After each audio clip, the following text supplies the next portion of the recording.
नमस्कार, मैं सौरभ मिश्रा स्वागत करता हूं आप लोग का अपने इस यूट्यूब चैनल ई गुरुकुल में। फ्रेंड्स, इस वीडियो में हम लोग पढ़ने वाले हैं क्लास 9 सिविक्स के सेकंड चैप्टर के कुछ इंपॉर्टेंट क्वेश्चन आंसर्स। मैंने कुछ क्वेश्चंस की लिस्ट तैयार की है। इसमें वेरी शॉर्ट क्वेश्चन आंसर्स और शॉर्ट क्वेश्चन एंड फिर लॉन्ग क्वेश्चंस को हमने किया है। हम लोग स्टार्ट करेंगे पहले very short type answer question से। इन क्वेश्चंस में आपके पास मैक्सिमम 2 और 3 लाइन्स लिखने की ही लिमिटेशंस है, मतलब आपको मैक्सिमम 30 वर्ड्स तक आप जा सकते हैं इन क्वेश्चंस में, और अक्सर देखा जाता है 1 मार्क्स या 2 मार्क्स में ये क्वेश्चंस पूछे जाते हैं। चलिए स्टार्ट करते हैं। पहला क्वेश्चन पढ़ते हैं हम लोग। What happen in Africa at the midnight of 26 अप्रैल 1994। हमने देखा था इन्हीं वीडियोस की पुरानी जो स्लाइड्स थी, यानी हमने पहले की वीडियोस उसमें चेक किया था कि 26 अप्रैल 1994 को जिस तरह से हमारा इंडिया इंडिपेंडेंट हुआ था, उसी तरह से हमारे साउथ अफ्रीका को भी उस दिन यानी 26 अप्रैल 1994 को इंडिपेंडेंस मिली थी। तो जैसे हम लोग 15 अगस्त को अपना इंडिपेंडेंस डे सेलिब्रेट करते हैं, वैसे ही ये लोग 26 अप्रैल 1994 के जिस दिन आज़ाद हुए थे उस दिन अपना इंडिपेंडेंट डे सेलिब्रेट करते हैं।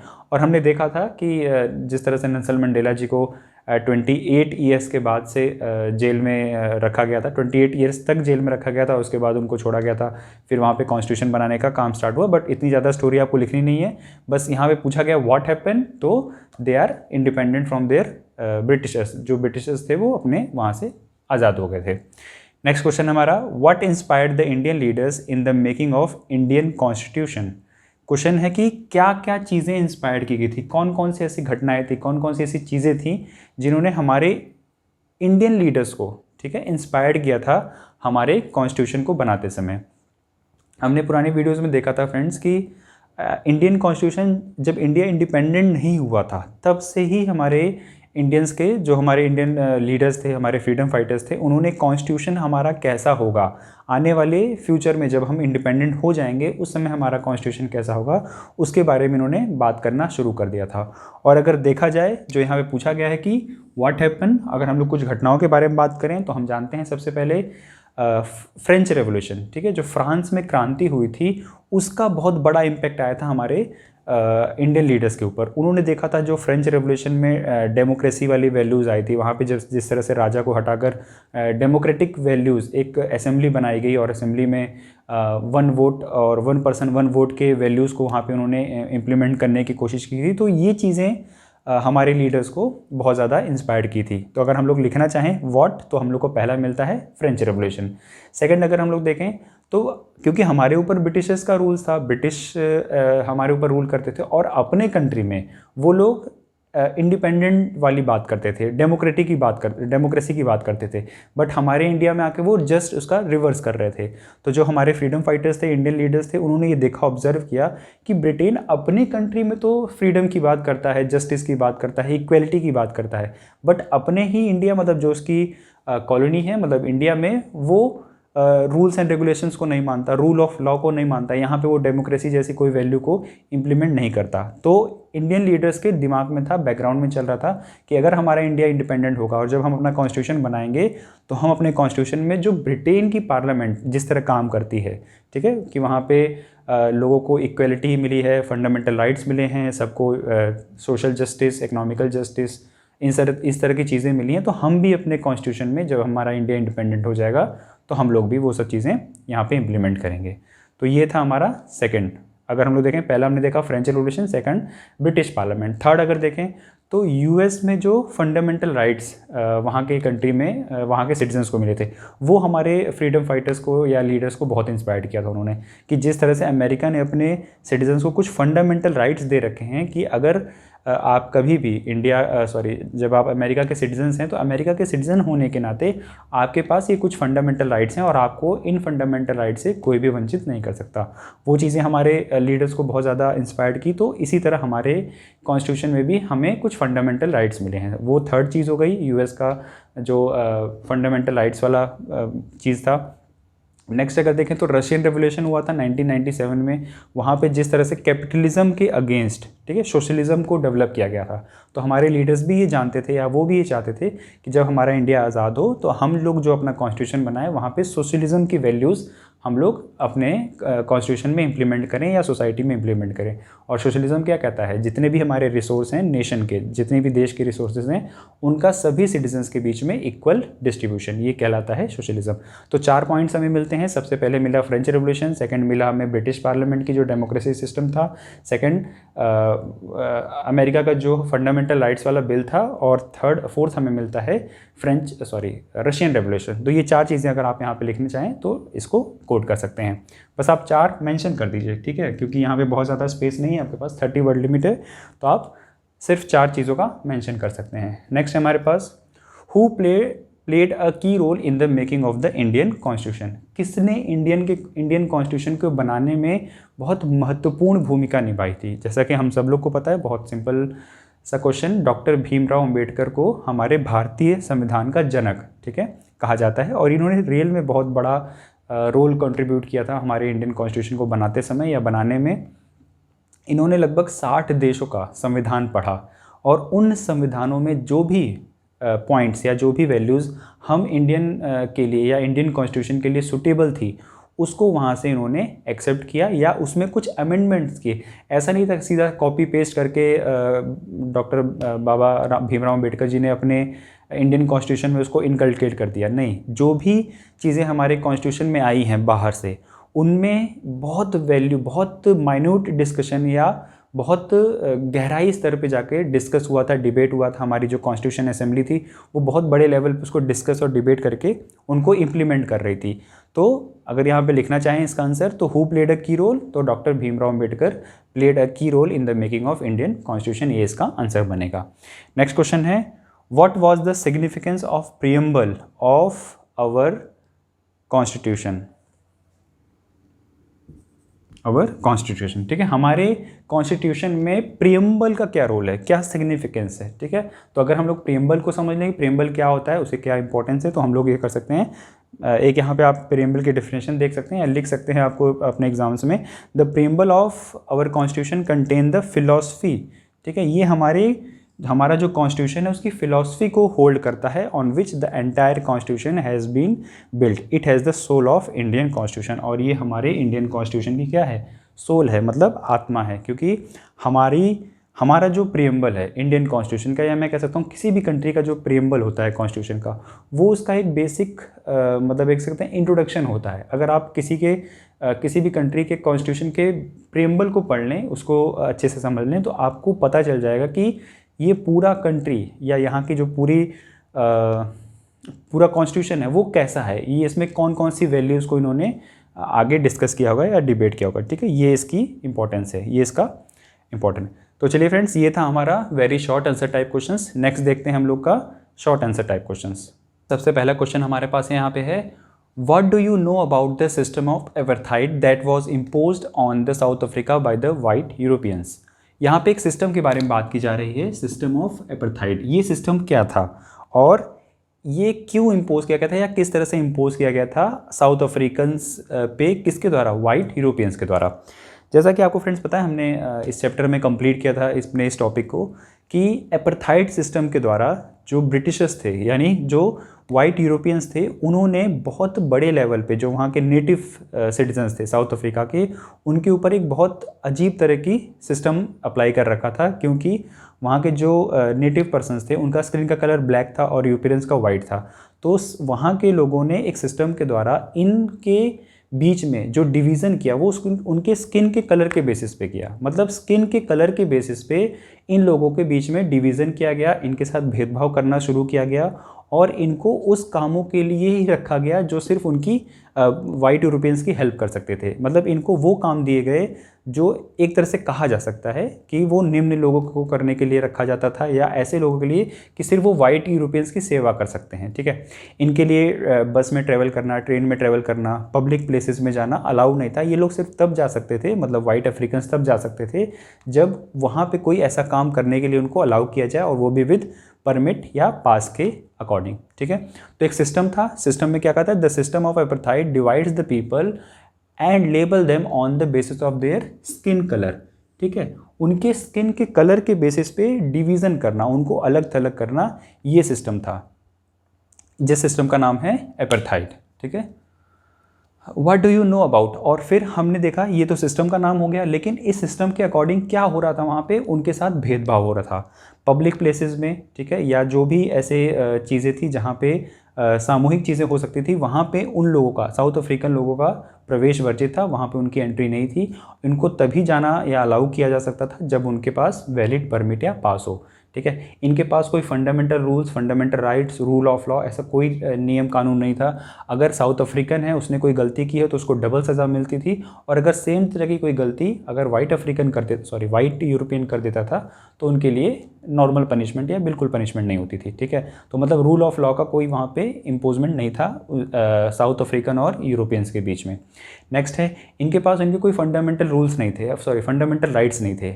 अगर साउथ अफ्रीकन कोई भी पर्सन अपने रूल्स एंड रेगुलेशन अकॉर्डिंग कोई काम करवाना चाहता था तो वो काम चीज़ें उनके लिए नहीं होती थी। तो ठीक है, ये सारी डिफ्रेंशिएट चीज़ें होती थी। अगर एनसीईआरटी पढ़ेंगे तो वहाँ पे चीज़ें आपको ऑल क्लियर मिलेंगी। नेक्स्ट देखते हैं, what were the points that the black and white agreed upon while making a constitution of south Africa. जब साउथ अफ्रीका का कॉन्स्टिट्यूशन बन रहा था, हमने देखा था कि नेल्सन मंडेला जी को 28 ईयर्स के बाद जेल से रिहा किया गया, और फिर लगभग 2 साल तक की जद्दोजहद के बाद ब्लैक एंड वाइट यानी यूरोपियंस एंड वहाँ के जो नेटिव अफ्रीकन्स थे, उन्होंने मिलकर बैठकर एक कॉन्स्टिट्यूशन बनाने की बात की। और वो लोगों ने झगड़ा, जो अपने पुराने सिस्टम, अपार्थाइड सिस्टम था या जिस भी तरह के भेदभाव और अत्याचार उनके ऊपर हुए थे, उन सबको भुलाकर, उन सबको ख़त्म करके जितने भी मतभेद थे, एक नए तरह के साउथ अफ्रीका को डेवलप करने की या बनाने की बात कही गई थी। तो उसी में ये पूछा जा रहा है कि कौन कौन से पॉइंट्स थे, ठीक है, ऐसे कौन कौन से पॉइंट्स थे जिसमें ब्लैक और वाइट एग्री हो गए थे एक कॉन्स्टिट्यूशन को बनाने में। इसका आंसर देखिए, कुछ आपके हिंट दे रहे हैं। They decided that in the search of solution to the problems nobody should be excluded, no one should be treated as left. जब ये लोग मिल बैठकर अपना एक कॉन्स्टिट्यूशन बनाने लग गए तो ब्लैक एंड वाइट्स ने आपस में डिसाइड किया कि देखिए, जो भी पीछे या पास्ट में हमारे साथ हुआ वो हम भूल जाते हैं। अब जब हम नया कॉन्स्टिट्यूशन बनाएंगे तो जितनी भी गलतियां हमने पीछे की थी या बैक में की थी उनको हम लोग कभी नहीं दोहराएंगे। किसी के साथ भी कोई भेदभाव नहीं होगा, किसी के साथ कोई अलग तरह का ट्रीटमेंट नहीं किया जाएगा, सबको इक्वल ट्रीटमेंट मिलेगा, सब अकॉर्डिंग टू लॉ इक्वल रहेंगे, ठीक है। ये सारी चीज़ें डिस्कस हुई थी, पहला पॉइंट। नेक्स्ट है, they agreed that everybody should become a part of the solution whatever the might have done on respect of the past। और इन्होंने ये बैठ के डिसाइड किया कि ठीक है, जो भी पास्ट में हमारे साथ चीज़ें हुई वो हम भूल कर ख़त्म करना चाहते हैं, और ये इस बात पर एग्री होते हैं कि हम लोग किसी भी समस्या के समय या कोई भी प्रॉब्लम अगर साउथ अफ्रीका में आती है तो सब लोग मिल बैठकर या हम लोग सब लोग एक साथ मिलकर उस प्रॉब्लम का सलूशन निकालेंगे। कोई भी पर्सन अपने आप को अलग, वंचित या किसी अलग तरह से ट्रीट ना किया जाए या उनको नहीं किया जाएगा, इस तरह की बातें यहाँ पे डिसाइड हुई थी। नेक्स्ट है हमारा, what do you mean by the constitutional amendment, why they are essential. इस क्वेश्चन में 2 पार्ट हैं, मतलब 2 पार्ट्स में इसको किया जा सकता है। पहला पार्ट हमें बोल रहा है what do you mean by the constitutional amendment. Constitutional amendment, 2 word हैं, कॉन्स्टिट्यूशन हमें पता है संविधान, और अमेंडमेंट का मतलब होता है उसमें कुछ संशोधन करना, या तो उसमें कुछ जोड़ना या तो उसमें कुछ घटाना। चलिए अमेंडमेंट देखते हैं। अगर हमारे संविधान में कोई ऐसी बात है जो बहुत पुरानी हो चुकी है, या कोई ऐसी बात है जो अभी तुरंत हाल में ही आई है और उसमें हमें कुछ नया जोड़ना है, तो अगर हम अपने संविधान में से कुछ हटाते हैं, कुछ नया जोड़ते हैं, तो ये कहलाता है संविधान का संशोधन, कॉन्स्टिट्यूशनल अमेंडमेंट। अब ये कैसे किया जा सकता है संविधान का संशोधन? संविधान का संशोधन क्योंकि संसद ने बनाया था संविधान, यानी हमारी जो कॉन्स्टिट्यूशन असेंबली बनी थी उसने बनाया था, तो ये पावर उन्होंने दी है हमारी पार्लियामेंट को कि पार्लियामेंट चाहेगी तो कॉन्स्टिट्यूशन में अमेंडमेंट हो सकता है। तो कॉन्स्टिट्यूशन का अमेंडमेंट क्या होता है? The meaning of the constitution amendment is to add something in our existing constitution, और उसमें अगर कुछ हम लोग रिमूव करते हैं, और अदरवाइज रिमूव समथिंग या some articles from their our existing constitution is called the constitutional amendment, ठीक है। ये तो हो गया हमारा कॉन्स्टिट्यूशन का अमेंडमेंट। लेकिन वाई दे आर एसेंशियल, ये एसेंशियल क्यों है? ये हमारा सेकंड पॉइंट है या सेकंड पार्ट है क्वेश्चंस का। ये एसेंशियल क्यों है, क्यों करना ज़रूरी है? देखिए, हमारा जो कॉन्स्टिट्यूशन था वो कब बना है? आज से 70 साल पहले। तो आज से 70 साल पहले हो सकता था कुछ चीज़ें बहुत रिलेवेंट होंगी या बहुत सही रही होंगी, लेकिन आज टाइम के साथ आज 70 साल बीत गए हैं और उन 70 सालों में बहुत ज़्यादा टाइम बदल गया है, बहुत सारी चीज़ें बहुत अलग तरीके से हो चुकी हैं, और ऐसा भी तो है कि बहुत सारी चीज़ें नई आ चुकी हैं। जैसे जब भारत आज़ाद हुआ था तो कंप्यूटर साइंस कोई ऐसी चीज़ नहीं थी, लेकिन आज कंप्यूटर साइंस आ चुकी है, आज स्पेस आ चुका है, आज रोबोटिक आ चुकी है। तो ऐसी बहुत सारी चीज़ें हमें हो सकता है कि कभी ऐड ऑन करने की ज़रूरत पड़ जाए अपने कॉन्स्टिट्यूशन में, तो ये सारी चीज़ें हम लोग ऐड कर सकें, इसलिए ये ज़रूरी होता है कॉन्स्टिट्यूशन का अमेंड करना। पुरानी चीज़ों को जो आउटडेटेड हो चुकी हैं उनको हटाना, उनको निकालना, ऐसे आर्टिकल्स को और ऐसे कुछ नए आर्टिकल्स को जोड़ना जो हमारे कॉन्स्टिट्यूशन में आज के टाइम के अकॉर्डिंग रिलेवेंट हैं, उनको जोड़ना कॉन्स्टिट्यूशन अमेंडमेंट के मेरिट्स कहलाते हैं। ठीक है, तो ये थे हमारे शॉर्ट आंसर टाइप क्वेश्चंस। आइए देखते हैं नेक्स्ट हमारे लॉन्ग आंसर टाइप क्वेश्चन। सबसे पहला क्वेश्चन हमारे पास है, what is constitution, what are its function. Constitution क्या होता है और इसके क्या क्या फंक्शंस होते हैं, देखते हैं। सबसे पहले कॉन्स्टिट्यूशन की definition, a constitution of a country is a set of written rules. ठीक है, एक सेट होता है, मतलब एक collections of rules and regulations होता है, set of written rules that are accepted by all the peoples living together in a country। ये रूल्स का एक कलेक्शन है जो भारत में या किसी भी देश में रहने वाले सभी नागरिकों के द्वारा स्वीकृत किया जाता है, सब उसको एक्सेप्ट करते हैं। Constitution is a supreme law that determine the relationship between people living in a territory and also the relationship between the people and the government। और ये किसी भी कंट्री में रहने वाले, एक साथ रहने वाले लोगों के बीच में, मतलब दो लोगों के बीच में आपस के संबंध को बताता है, और relationship between peoples and government, और जनता का और सरकार का क्या संबंध होगा, किस तरह से ये आपस में एक दूसरे के साथ कॉन्टेक्ट करेंगे या एक दूसरे के साथ ट्रीट करेंगे, उसका एक मतलब एक बेसिक डेफिनेशन, या किस तरह से ये लोग आपस में ट्रीट करेंगे उसके बारे में ही बताता है। तो कॉन्स्टिट्यूशन क्या है, कॉन्स्टिट्यूशन के बारे में आप ये छोटी सी डेफिनेशन जो है याद कर सकते हैं, लिख सकते हैं।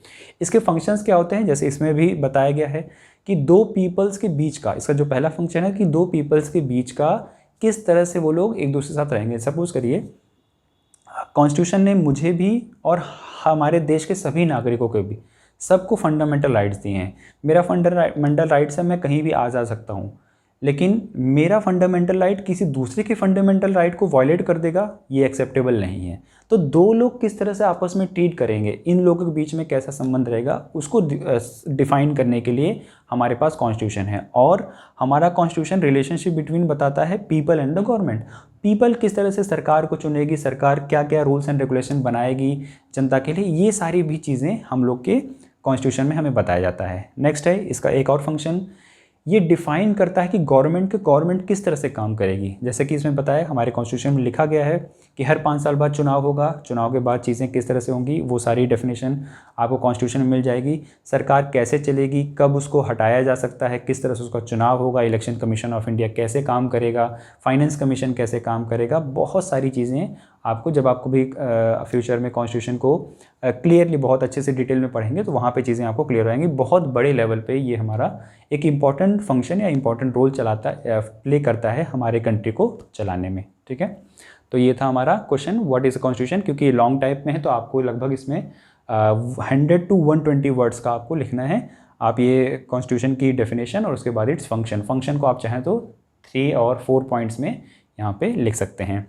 हमारा नेक्स्ट क्वेश्चन है, give reason why we should accept the constitution made by the constitution assembly more than 70 years ago. हमारा जो कॉन्स्टिट्यूशन है, क्योंकि हमें पता है वो 70 ईयर्स से ज़्यादा हो चुका है कॉन्स्टिट्यूशन असेंबली के द्वारा बनाए हुए, बट क्वेश्चन हमसे पूछा है कि वाई वी शुड एक्सेप्ट, हम वो क्यों एक्सेप्ट कर रहे हैं। इसमें हमसे कुछ रीजंस के बारे में पूछा जा रहा है। आप कोई ऐसे रीजंस बताइए जिसकी वजह से आज भी हम लोग अपने 70 ईयर्स पुराने कॉन्स्टिट्यूशन ऑफ इंडिया को आज भी एक्सेप्ट कर रहे हैं। चलिए देखते हैं कुछ रीजंस के बारे में। पहला रीज़न, क्योंकि हमें पता है फ्रेंड्स, हमने पढ़ा था पिछली वीडियोस में कि हमारा जो कॉन्स्टिट्यूशन है वो किसी एक छोटे से एरिया को रिप्रेजेंट नहीं करता, या मैं ये कहूँ कि हमारा जो कॉन्स्टिट्यूशन असेंबली थी वो किसी एक छोटे से एरिया को रिप्रेजेंट नहीं करती थी। जब हमारे कॉन्स्टिट्यूशन असेंबली बनाने की बारी आई, जब उसका चुनाव हो रहा था, तो ऑल ओवर इंडिया के रिप्रेजेंटेटिव्स अपने अपने एरिया से रिप्रेजेंटेटिव चुनकर आए थे हमारी कॉन्स्टिट्यूशन असेंबली में, और उन्होंने बहुत लंबे डिस्कशन और डिबेट के बाद हमारा कॉन्स्टिट्यूशन बनाया था। क्योंकि हमारे इंडिया में आपको पता होगा 299, हमारी कॉन्स्टिट्यूशन असेंबली में 299 मेंबर्स थे, जो मेंबर्स मिलकर हमारी कॉन्स्टिट्यूशन असेंबली का पार्ट बने थे और उन्होंने हमारा कॉन्स्टिट्यूशन बनाया था। तो क्योंकि our constitution assembly represent all over India, therefore the first reason is the first reason is why we accept our constitution, because the constitution is represented all over the country, not only some any region और any part of the country. ठीक है, हमारा जो constitution था वो किसी एक छोटे से पार्ट को रिप्रेजेंट नहीं करता था हमारी कॉन्स्टिट्यूशन, क्योंकि वो पूरे इंडिया के लेवल पर रिप्रेजेंट करती थी। इसलिए ये हमारा पहला रीज़न है हमें हमारी कॉन्स्टिट्यूशन को एक्सेप्ट करने का। सेकेंड रीज़न, क्योंकि हमने बहुत बड़े स्तर पे बहुत सारे कंट्रीज़ के कॉन्स्टिट्यूशन को रीड किया था अपने कॉन्स्टिट्यूशन को बनाते समय, और हमने कुछ प्रोविज़न्स वहाँ से एक्सेप्ट किए थे उन कॉन्स्टिट्यूशन के, लेकिन किसी भी प्रोविज़न को बस ऐसे ही सीधा कॉपी पेस्ट नहीं किया गया था। उस पर बहुत बड़े लेवल पे डिस्कशन, डिबेट, बहुत माइन्यूटली हमने उस पर डिस्कशन किया था। बहुत छोटी छोटी बातों पे भी हमने गौर किया था कि क्या ये हमारा संविधान हमारे देश के लिए एप्लीकेबल होगा या नहीं, या हमारे इंडिया को इसमें ये रिप्रेजेंट करता है कि नहीं, या इसकी हमारी ज़रूरत है कि नहीं। तो हमने बहुत छोटे छोटे लेवल पे इंडियन चीज़ों का ध्यान रखकर उस कॉन्स्टिट्यूशन को बनाया था, जिसकी वजह से वो कॉन्स्टिट्यूशन आज भी हमारे इंडिया में रिलेवेंट है और आज भी हम उसको एक्सेप्ट कर रहे हैं। क्योंकि हमारी कॉन्स्टिट्यूशन असेंबली में 299 मेंबर्स थे और वो बहुत बड़े लेवल पे अलग अलग डिफरेंट कम्युनिटीज़ से बिलोंग करते थे, अलग अलग रीजन से बिलोंग करते थे, अलग अलग पॉलिटिकल पार्टी से बिलोंग करते थे। हालांकि ये बात सच है कि हमारी कॉन्स्टिट्यूशन असेंबली में मेजॉरिटी ऑफ जो मेंबर्स थे वो इंडियन नेशनल कांग्रेस के थे, लेकिन ऐसा नहीं था कि सभी मेंबर्स इंडियन नेशनल कांग्रेस के थे। बहुत सारी ऐसी छोटी छोटी पार्टीज़ थी जिसमें हमारे अदर कंट्रीज़ के अदर पॉलिटिकल पार्टीज़ के भी मेंबर्स थे, वो रिप्रेजेंट करते थे। और उसमें हिंदी बोलने वाले, बांग्ला बोलने वाले, तमिल, तेलुगु, मलयालम, डिफरेंट लैंग्वेजेस के, डिफरेंट रीजन्स के, रिलीजन्स के लोग वहाँ पे आए थे जिन्होंने हमारा कॉन्स्टिट्यूशन बनाया था। और वो इसी वजह से आज भी हमारा वो कॉन्स्टिट्यूशन इतना रेलिवेंट बना हुआ है जो हम लोग एक्सेप्ट कर रहे हैं आफ्टर 70 ईयर्स अगो। ठीक है, तो कुछ ये ऐसे रीजंस थे जो मैंने भी आपको बताया जिसकी वजह से हम आज तक अपने कॉन्स्टिट्यूशन को एक्सेप्ट कर रहे हैं। नेक्स्ट क्वेश्चन है हमारे पास, explain the following keywords used by the preamble of Indian constitution. हमारे पास कुछ ऐसे कीवर्ड्स दिए गए हैं नीचे। जब हमने अपना ये प्रीएम्बल पढ़ा था इसकी पहले वाली वीडियोस में, तो हमने प्रीएम्बल के कुछ कीवर्ड्स को वहाँ पे डिफाइन करके देखा था। तो वैसे ही कुछ कीवर्ड्स यहाँ पे प्रीएम्बल के दिए हुए हैं। जैसे पहला है we the people of India, second है sovereignty, after that socialist, secular, democratic, republic, justice, liberty, equality and fraternity. ये कुछ ऐसे कीवर्ड्स हैं। आप देखिए हर जगह कॉमा कॉमा लगा हुआ है। तो ये कुछ ऐसे कीवर्ड्स हैं जिनको हमें डिफ़ाइन करने के लिए बोला जा रहा है प्रीएम्बल्स में, क्योंकि मैंने इसकी पहले वाली वीडियो में लगभग बहुत अच्छे से चीज़ें डिफ़ाइन की थी। और मेरी एक स्पेशलाइज्ड वीडियो है जो मैंने प्रीएम्बल के ऊपर बनाई है, उसका लिंक मैंने आपको डिस्क्रिप्शन में दे दिया है। वहाँ से आप देख कर चीज़ें और अच्छे से क्लियर कर सकते हैं। हिंदी और इंग्लिश दोनों में है वो। चलिए, इस वीडियो के लिए मैं यहाँ पे बहुत शॉर्ट फॉर्म में इनको डिफ़ाइन कर देता हूँ। जैसे पहला वर्ड है we the people of India. अगर हमारा कॉन्स्टिट्यूशन, हमारा प्रीएम्बल देखें तो वो स्टार्ट होता है we the people of India से। और इसका ये मतलब है कि अब आने वाले टाइम में, जो आने वाले पैराग्राफ्स में जो भी बातें कही जाएंगी, या हमारा जो कॉन्स्टिट्यूशन है वो we the people of India ने बनाया है, मतलब हम भारत के लोगों ने बनाया है। कोई बाहरी देश का व्यक्ति आकर हमारे देश में या हमारा कॉन्स्टिट्यूशन नहीं बना रहा है। हमारी जो कॉन्स्टिट्यूशन असेंबली है हमारे द्वारा चुनी गई है और उसने हमारे द्वारा ही हमारा कॉन्स्टिट्यूशन बनाया है। इस बात को रिप्रेजेंट करने के लिए ये जो कीवर्ड है we the people of India, ये यहाँ पे लिखा जाता है। नेक्स्ट है सोवरेंटी। सोवरेजन का मतलब होता है संप्रभु। हिंदी में इसको कहते हैं संप्रभु। इसका मतलब होता है कि हम अपनी कंट्री में अपने डिसीजन लेने के लिए इंडिपेंडेंट है। हमें कोई बाहरी कंट्री या बाहरी देश वाला व्यक्ति, कोई नया देश, कोई नया इंस्टीट्यूशन हमें किसी बात का इंस्ट्रक्शन नहीं देगा कि आप इस प्रॉब्लम में या इस सिचुएशन में इस तरह के डिसीजन लीजिए। वो डिसीजन लेने का काम हमने अपने लेवल पे अपने मंत्रियों को दे रखा है। हमारे मंत्रियों ने हमने सांसदों को दे रखा है, सांसदों ने मंत्रियों को, और मंत्री ने कैबिनेट मिनिस्टर या फिर हमारे मिनिस्टर्स को दे रखा है। तो हम लोग अपने डिसीजन लेने के लिए खुद स्वतंत्र हैं। हमारा किसी भी कंट्री के ऊपर कोई बाहरी दबाव नहीं है, हम अपना निर्णय खुद लेंगे। इस चीज़ को कहलाता है सॉवरेनिटी। नेक्स्ट है सोशलिस्ट। कैपिटलिस्ट का जस्ट अपोजिट सोशलिस्ट। कैपिटलिज्म में प्राइवेट प्लेयर्स को इंपॉर्टेंस दी जाती है और सोशलिज्म में पब्लिक को इंपॉर्टेंस दी जाती है। तो इसीलिए हमने अपने कॉन्स्टिट्यूशन को सोशलिस्ट ज़्यादा रखा है इन कंपेरिजन ऑफ कैपिटलिस्ट। और सोशलिस्ट में जो भी समाज की प्रॉपर्टी होती है, मतलब किसी भी देश की प्रॉपर्टी होती है, वो समाज में इक्वली डिस्ट्रीब्यूट होती है। ठीक है, ये है सोशलिस्ट। सेकुलर का मतलब होता है पंथ निरपेक्ष। किसी भी देश का कोई भी धर्म ना होना, या सभी देशों में, मतलब कि किसी भी देश में सभी धर्मों का धर्मों को समान व्यापार, मतलब समान, उनके साथ समान व्यवहार करना, उनके साथ कोई भेदभाव न करना, वो कहलाता है सेकुलरिज्म। नेक्स्ट है डेमोक्रेटिक। डेमोक्रेटिक का मतलब आपको पता है कि सभी जो कानून है, मतलब जो सभी चीज़ें हैं वो लोगों के द्वारा चलाई जाएंगी, मतलब लोकतंत्र, लोगों का तंत्र होगा, ठीक है, डेमोक्रेसी का हिंदी। और वहाँ पे लोगों का तंत्र मतलब जनता प्रत्यक्ष या अप्रत्यक्ष रूप से शासन करेगी अपने ही ऊपर, वो कहलाता है डेमोक्रेटिक। रिपब्लिक का मतलब है जो हेड ऑफ द कंट्री होता है, ठीक है, यानी जैसे हमारे राष्ट्रपति, वो राष्ट्रपति का जो पद होगा वो चुना हुआ नहीं, मतलब चुना जाएगा, वो वंशानुगत नहीं होगा, कोई वंश की परंपरा से वो पद नहीं बना है, उस पर जो भी बैठेगा, उस सीट पे जो बैठने वाला व्यक्ति होगा वो चुना हुआ होगा, उसको इलेक्ट किया जाएगा, तो वो कहलाएगा रिपब्लिक। नेक्स्ट है जस्टिस। हमने अपने सभी सिटीजन्स को जस्टिस दिया हुआ है, सोशल, इकोनॉमिकल और पॉलिटिकल जस्टिस, इसके बारे में हमने बात की थी। नेक्स्ट है लिबर्टी। सभी लोग को स्वतंत्रता है, किसी भी धर्म को मानिए, कहीं भी आइए, कहीं भी जाइए, किसी भी भाषा को बोलिए, किसी भी तरह का रहन सहन आप करिए, ये सारी लिबर्टीज़ हमने दे रखी हैं। इक्वलिटी, किसी के बीच में कोई भेदभाव नहीं होगा, सबके ऊपर समान शासन होगा, सबके लिए समान कानून होगा, कोई बड़ा है, कोई छोटा है, कोई अमीर है, कोई गरीब है, इससे कोई फ़र्क नहीं पड़ेगा। And the last is fraternity. Fraternity का मतलब होता है बंधुत्व, हम लोग आपस में भाईचारे की तरह रहें, आपस में एक दूसरे के साथ भ्रातृत्व का प्रेम रखें, मतलब एक दूसरे को भाई बहन की तरह हम लोग प्रेम करें, उसके लिए ये हमारा वर्ड आता है फ्रेटर्निटी। मतलब अपने कॉन्स्टिट्यूशन में कुछ ऐसे, हमारे प्रेम्बल में कुछ ऐसे कीवर्ड्स हैं जो हमें यहाँ पे डिफाइन करने के लिए पूछे गए थे, ठीक है। इनकी डिटेल वीडियो अगर आप चाहते हैं तो डिस्क्रिप्शन में भी लिंक मिलेगा आपको, मेरी जो स्पेशलाइज्ड वीडियो है प्रेम्बल के ऊपर, और इसके पहले वाली वीडियोज़ भी आप देख सकते हैं जहाँ पर मैंने इनको और डिटेल में डिस्कस किया है। तो फ्रेंड्स, ये था हमारा लॉन्ग आंसर टाइप क्वेश्चंस, ये चीज़ें, ये वीडियोज़ यहीं तक। वीडियोज़ अगर पसंद आई हो तो चैनल को सब्सक्राइब करिएगा, बेल आइकन दबाइए, वीडियो अच्छी लगी हो तो लाइक करिएगा, फ्रेंड लोग के साथ शेयर करिए। मेरे सारे सोशल मीडिया अकाउंट्स आपको डिस्क्रिप्शन बॉक्स में मिल जाएंगे, वहाँ से आप इनको फॉलो कर सकते हैं, सो दैट कि मैं ऐसी जो भी वीडियोज़ अपलोड करूँ उसकी नोटिफिकेशंस आपको मिलती रहें। तो चलिए फ्रेंड्स, मिलते हैं। अब हम लोग की जो नेक्स्ट वीडियो होगी आप प्ले लिस्ट में जाके देख सकते हैं, इसी के बाद का जो चैप्टर हमारा पॉलिटिकल पार्टी, उसके ऊपर हम लोग स्टार्ट करेंगे अपना चैप्टर। चलिए, तब तक के लिए नमस्कार, धन्यवाद।